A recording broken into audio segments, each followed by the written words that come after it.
Student, स्वागत है आप सभी का। चलिए स्टार्ट करते हैं हम लेसन 11 विश्व की जलवायु एवं जलवायु परिवर्तन। ठीक है ना। विश्व में जलवायु किस प्रकार से है, पूरा विश्व वर्ल्ड का मैप अगर हम देखें, ठीक है, पूरे वर्ल्ड का मैप अगर हम देखते हैं,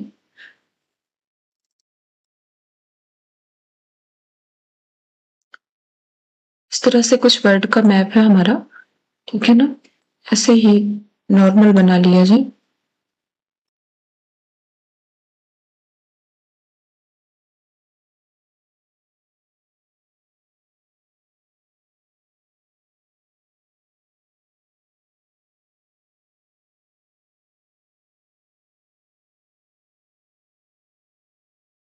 अफ्रीका हो गया, ठीक है, यहाँ पर ऑस्ट्रेलिया हो गया ना, यहाँ पर फिर अपना अंटार्कटिका हो गया, है ना। तो इस तरह से अगर हम देखते हैं कि हमारे ये विश्व में जलवायु का वर्गीकरण हमें देखना है कि पूरे विश्व में जलवायु किस किस प्रकार की है एवं परिवर्तन इसमें किस प्रकार से होता है। जलवायु देखिए, हमने 6 क्लास में हमने पढ़ा था जलवायु क्या है ना। 9th क्लास में भी हमने पढ़ा है। 9th क्लास में सही ढंग से 9th क्लास की एनसीईआरटी भूगोल विषय की अगर आप उठाते हैं तो वहां पर जलवायु के बारे में बहुत ही अच्छे से, बहुत ही बेसिक चीजें पढ़ाई गई हैं, दिखाई गई हैं। ठीक है, उसमें कि जलवायु क्या है और जलवायु पूरे विश्व में किस तरह से वितरित है, तो वहां पर ही छोटे तरीके में आपको बताया गया। बस उसका यहाँ पर थोड़ा सा उसी को बृहद करके बता दिया गया है। ठीक है, तो ये जो पूरा हमारा जलवायु, पूरे विश्व की जलवायु है, ठीक है ना, किस किस प्रकार की जलवायु है। जैसा कि हम सामान्यतः हम लोग देखते हैं ना कि जैसे मान लीजिए हमारी पृथ्वी है और हमने इसको इस तरह से भूमध्य रेखा गुजरती है, ठीक है। तो नॉर्मल क्या होता है, हमें एकदम से जनरली अगर हम देखें तो हमें पता है कि यहाँ पर ध्रुवों पर क्या है, बर्फ जमी हुई है। ठीक है, नॉर्थ ध्रुव हो या फिर साउथ ध्रुव हो, दोनों तरफ ठीक है क्या है कि बर्फ जमी हुई है। और यहाँ पर जहां से भूमध्य रेखा गुजरती है वहां पर गर्मी अधिक होती है। ये पृथ्वी की गति पर निर्भर करती है। ये भी घूर्णन गति, उसकी परिक्रमण गति, ये हम 6 क्लास में पढ़े हैं। ठीक है, अगर नहीं पढ़े हैं, नहीं है कॉन्सेप्ट क्लियर, तो थोड़ा सा 6 क्लास से लेके और 8 क्लास तक की जो सामाजिक विज्ञान की जो हमारी भूगोल लगती है ना, भूगोल विषय, उसे पढ़ लीजिए। ठीक है, तो ये हम लोग नॉर्मल हमें क्या पता रहता है, हमें क्या पता है, अगर हम सिंपल देखते हैं तापमान का वितरण या जलवायु के बारे में अगर हम बात करें सिंपल तरीके से, तो हमारे माइंड में सिर्फ एक ही बात आती है कि भूमध्य रेखा, यानी कि यहाँ पर गर्म जलवायु, और जैसे ही जैसे ध्रुवों की ओर जाते जाते हैं वैसे वैसे ठंडी जलवायु। यहाँ पर बर्फ जमी हुई है और यहाँ पर क्या होता है कि गर्म मौसम है। ठीक है, ये हमारा एकदम सा सिंपल कॉन्सेप्ट है पृथ्वी को लेकर, इसके तापमान और जलवायु को। तापमान और जलवायु क्योंकि आपस में निर्भर है, ठीक है, एक दूसरे से संबंधित हैं। ठीक है, तो यहाँ पर गर्म जलवायु, यहाँ पर ठंडी जलवायु, हम लोग ऐसे ही जानते हैं। लेकिन इसके अलावा भी कई सारी चीजें हैं जो जलवायु को प्रभावित करती हैं। ठीक है ना, कई सारी चीजें हैं ऐसी जो जलवायु को प्रभावित करती हैं। ठीक है, जैसे महाद्वीप पर अलग जलवायु, ठीक है, और समुद्री क्षेत्रों पर अलग प्रकार की जलवायु। ठीक है, समुद्री तट पर दूसरे प्रकार की जलवायु, कहीं पर रेगिस्तान है वहां की जलवायु, बारिश के आधार पर, मतलब कई सारी चीजें ऐसी हैं जैसे, तो इसको प्रभावित करती हैं। तो इस आधार पर जलवायु को लेखक ने क्या किया है कि उन्होंने समझाने का प्रयास किया है इसमें आप लोगों को, कि आप लोगों को ये जलवायु वाला जो चैप्टर है वो सही ढंग से समझ में आ जाए। ठीक है, तो अभी हम लोग इतना ही जानते थे और थोड़ी बहुत चीजें 9th क्लास में हमने जानी थी। अब इसके बाद हम देखते हैं कि यहाँ पर हमें लेखक क्या बताना चाहते हैं। ठीक है, चलिए हम देखते हैं यहाँ पर विश्व की जलवायु का अध्ययन जलवायु संबंधी आंकड़ों एवं जानकारियों को संगठित करके किया जा सकता है।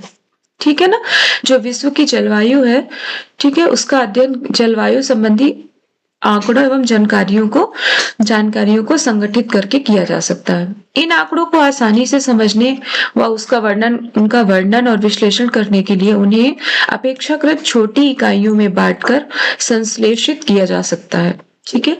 जलवायु का वर्गीकरण 3 बृहद उपागमों द्वारा किया गया है। वे हैं अनुभाविक, जननिक और अनुप्रयुक्त। ठीक है ना। 3 प्रकार से जलवायु को अगर हम वर्गीकरण करते हैं जलवायु का वर्गीकरण का मतलब है कि हम जलवायु को पढ़ने के तरीके किस तरह से ढूंढते हैं कि हम किस तरह से जलवायु को पढ़ सकें या इसकी व्याख्या किस तरह से कर सकें। ठीक है ना। तो 3 प्रकार से कर सकते हैं। तो पहला है अनुभाविक, दूसरा है जननिक और तीसरा है अनुप्रयुक्त। अनुभाविक वर्गीकरण प्रेक्षित किए गए विशेष रूप से तापमान एवं वर्षण से संबंधित आंकड़ों पर आधारित होता है। ठीक है ना। तापमान एवं वर्षण के आधार पर संबंधित आंकड़ों यानी कि अनुभव के आधार पर। अनुभाविक का मतलब है कि जैसे हमने किसी क्षेत्र विशेष का हमने क्या किया कि तापमान और वर्षण, ठीक है ना, मान लीजिए यहाँ पर तापमान और वर्षा के आधार पर हमने क्या की जानकारी इकट्ठी कर ली। ठीक है, किसी क्षेत्र की, और फिर हमने उस जलवायु को देख लिया कि यहाँ की जलवायु कैसी है। तो ये क्या हो गया, अनुभाविक होगी। अगली है जननिक यानी कि उत्पत्ति के आधार पर। ठीक है ना। जननिक वर्गीकरण जलवायु को उनके कारणों के आधार पर संगठित करने का प्रयास है। ठीक है, कारण क्या है और ठीक है ना, किस तरह से उनका कारण है, और जननिक वर्गीकरण उसके कारणों के आधार पर संगठित, मतलब किस कारण से है ये उत्पत्ति, किस वजह से इस तरह की जलवायु की उत्पत्ति हुई है। तो इस तरह का अध्ययन अगर किया जाएगा तो वो जननिक वर्गीकरण के अंतर्गत आएगा। उसके बाद है जलवायु का अनुप्रयुक्त वर्गीकरण। 3 पढ़ा था ना हमने, अनुभाविक, जननिक और अनुप्रयुक्त। तो अनुप्रयुक्त वर्गीकरण किसी विशिष्ट उद्देश्य के लिए किया जाता है। ठीक है, किस उद्देश्य से हम लोग जलवायु को पढ़ना चाहते हैं उस हिसाब से। ठीक है, चलिए आगे देखते हैं। इसमें कोपेन की जलवायु वर्गीकरण की पद्धति वी कोपेन द्वारा विकसित की गई जलवायु के वर्गीकरण की अनुभाविक पद्धति का सबसे व्यापक उपयोग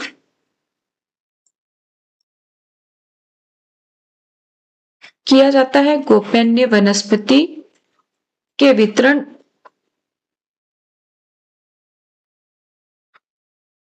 वितरण और जलवायु के बीच एक घनिष्ठ संबंध की पहचान की। उन्होंने तापमान तथा वर्षण के कुछ निश्चित मानों का चयन करते हुए उसका वनस्पति के वितरण से संबंध स्थापित किया और इन मानों का उपयोग जलवायु के वर्गीकरण के लिए किया। देखिए, कोपेन ने क्या किया कि वनस्पति के वितरण और जलवायु के बीच एक घनिष्ठ संबंध की पहचान की। ठीक है, तो कोपेन द्वारा विकसित की गई जलवायु वर्गीकरण की अनुभाविक पद्धति का सबसे व्यापक उपयोग किया जाता है। ठीक है ना।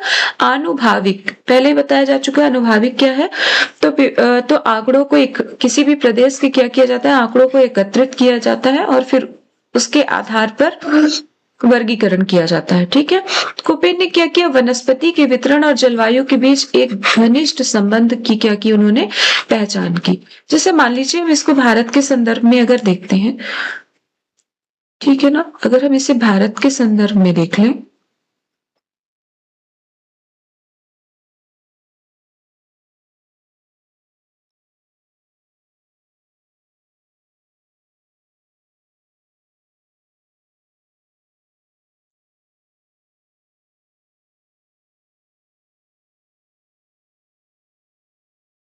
तो इसे भारत के संदर्भ में देखते हैं कि जलवायु और वनस्पति कैसे एक दूसरे से संबंधित हैं। तो देखिए हम लोग क्या देखते हैं सीधा कि जो ये राजस्थान वाला क्षेत्र है, यहाँ पर शुष्क प्रकार की जलवायु हमें मिलती है। ठीक है ना, और यहाँ की वनस्पति भी क्या होती है, थोड़ी सी अलग होती है, जैसे कि पत्तियां इसके कांटों में बदली हुई होती हैं। और इसी तरह अगर हम देखें यहाँ पर पहाड़ी क्षेत्रों में अगर हम देखते हैं तो हमें कोटधारी वृक्षों की अधिकता पाई जाती है। ठीक है, जिसमें क्या होता है कि जो बर्फ वाले क्षेत्रों को क्या करते हैं कि सहने की क्षमता रखते हैं।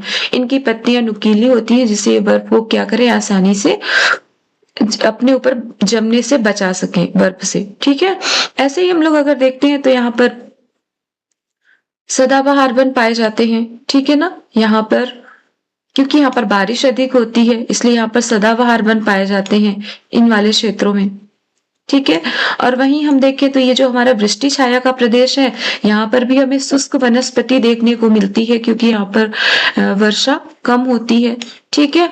और फिर उसके बाद अगर हम देखें तो यहाँ पर हमारे पतझड़ मानसूनी वाले वन पाए जाते हैं बाकी क्षेत्र में।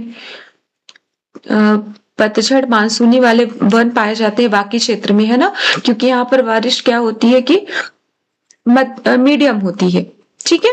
तो इस तरह से कोपेन ने क्या किया कि जलवायु के वर्गीकरण और वनस्पति को उन्होंने आपस में घनिष्ठ संबंध माना उन्होंने कि घनिष्ठ है इसका, क्योंकि जिस तरह से जलवायु होगी वनस्पति उसी तरह से होगी, ठीक है? अधिक वर्षा होगी तो हरे भरे और सघन वृक्ष पाए जाएंगे, कम वर्षा जैसे कि बहुत ही कम वर्षा होगी 25 से 50 सेंटीमीटर तक कटीले और उष्ण टाइप की वनस्पतियां पाई जाएंगी। फिर उसके बाद अगर मीडियम वर्षा होती है तो पतझड़ वाले वन, ठीक है ना? जहां पर यहाँ पे वर्षा हिम के रूप में हो रही है, तापमान बहुत ही कम रहता है, तो वहां पर फिर पेड़ों की पत्तियां क्या होती है, नुकीली होती हैं कि जैसे हिमपात को वो क्या करेंगी, सहन कर सकें, ठीक है? तो इस तरह से उन्होंने क्या किया कोपेन ने कि जलवायु और वनस्पति का उन्होंने क्या किया कि घनिष्ठ संबंध आपस में बताया, ठीक है?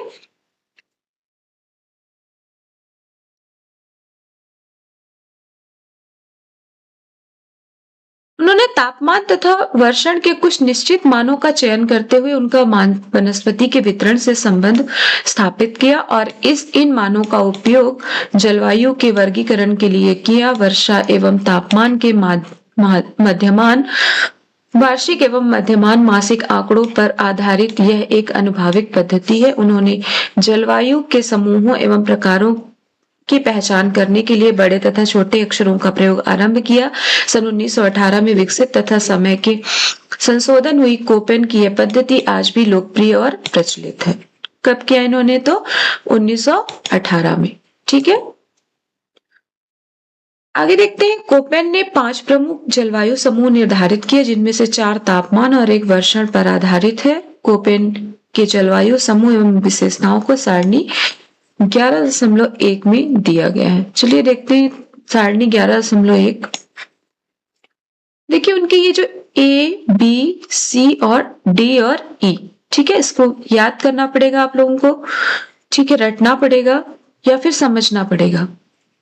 समझ भी सकते हैं, रट भी सकते हैं। अगर रट कर समझ ले तो बहुत बेहतर है।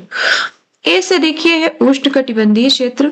उष्णकटिबंधीय क्षेत्र मैंने जैसे अभी भारत के संबंध में बताया, संदर्भ में बताया कि जहां पर उष्णकटिबंधीय क्षेत्र है तो वहां पर यहाँ पर देखिए तापमान बताया गया है, ठीक है ना? सभी महीनों का औसत तापमान 18 डिग्री सेल्सियस से अधिक होता है, ठीक है ना? 18 डिग्री सेल्सियस से अधिक तापमान का मतलब है कि वहां पर ठंडी का मौसम ना होना, ठीक है ना? सिर्फ गर्म गर्म मौसम ही रहेगा, वहां पर ठंडा मौसम नहीं रहेगा। जैसे आप लोग न्यूज़पेपर पढ़ते होंगे तो न्यूज़पेपर में आप देखते होंगे कि हर दिन का न्यूनतम और अधिकतम तापमान दिया रहता है, ठीक है ना? कि न्यूनतम तापमान कितना था, अधिकतम तापमान कितना था। इसका क्या मतलब होता है? न्यूनतम का मतलब होता है कि सबसे कम तापमान कहाँ पर था, मतलब क्या कितना था, और अधिकतम का मतलब है कि लगभग अधिकतम तापमान कितना था। आप सभी को पता है कि 100 डिग्री सेल्सियस में पानी उबलने लगता है, ठीक है ना? मतलब इतनी गर्मी 100 डिग्री सेल्सियस तक मिल जाती है कि तापमान पूरी तरह से गर्म हो जाए। तो उस हिसाब से आप अंदाजा लगाएं कि 18 डिग्री सेल्सियस में कितनी गर्मी होगी या कितनी ठंडी होगी। इससे फिर और कम होगा तो कैसा मौसम रहेगा? तो ये सब चीजें अनुभव की हैं। आप लोग जब न्यूज़पेपर देखते हैं तो फिर अनुभव किया करिए कि आज का तापमान इतना था तो हमें कैसा महसूस हुआ, ठीक है? फिर आगे देखते हैं हम लोग शुष्क जलवायु। बी से हम प्रदर्शित करते हैं। मान लीजिए कि जैसे हमने, इसका मतलब क्या है पहले ये बता दें आप लोगों को कि ए जलवायु, बी जलवायु, इसको किस तरह से प्रदर्शित किया जाता है। तो जैसे मान लीजिए कि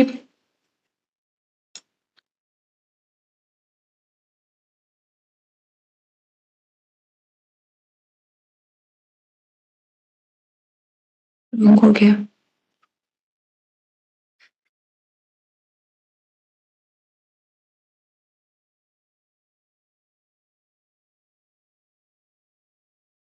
इस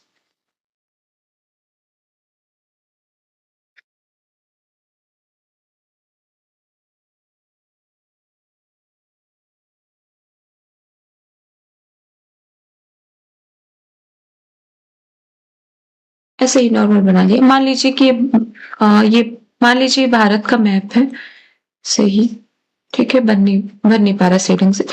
तो इसमें अगर हम यहाँ पर लिख देते हैं ए, ठीक है, मान लीजिए कि यहाँ पर लिखा हुआ है ए,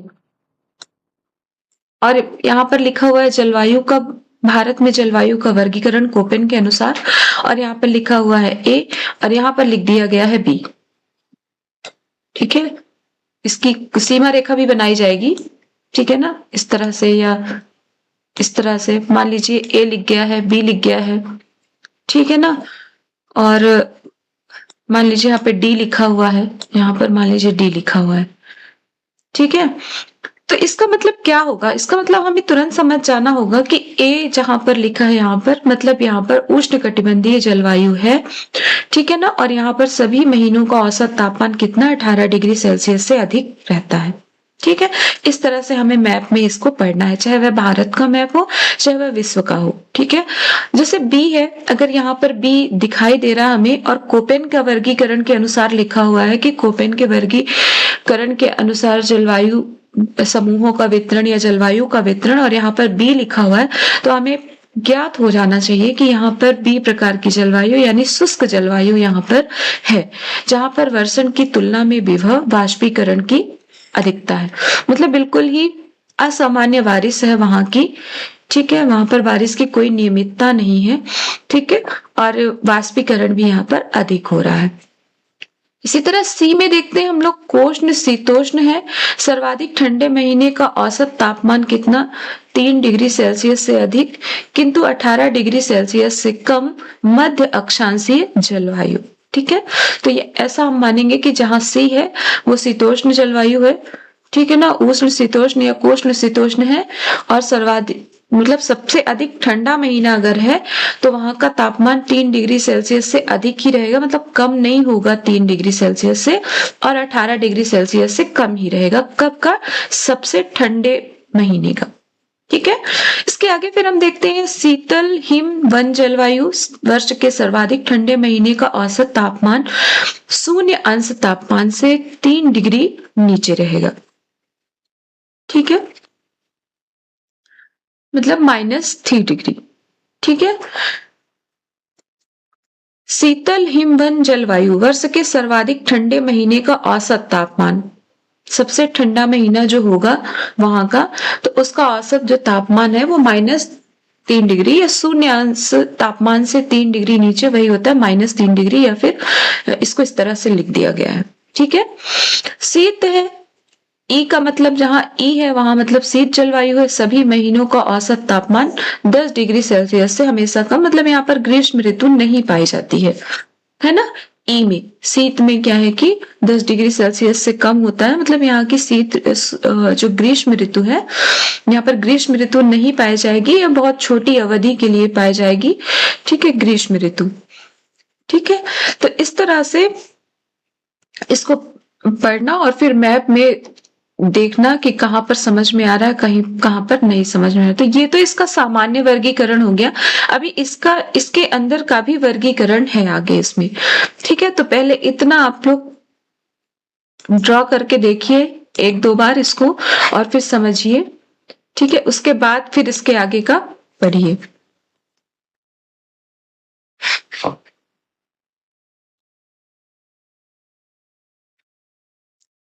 बड़े अक्षर ए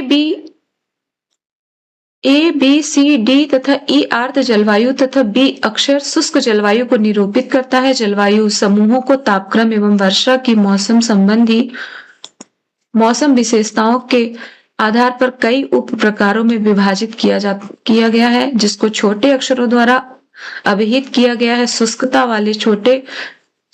वाले मौसमों को छोटे अक्षरों एफ, एम, डब्ल्यू और एस द्वारा इंगित किया गया है। इसमें एफ शुष्क मौसम के ना होने को एम कारण यहाँ की जलवायु उष्ण एवं आर्द्र रहती है। यहाँ वार्षिक तापांतर बहुत कम तथा वर्षा अधिक होती है।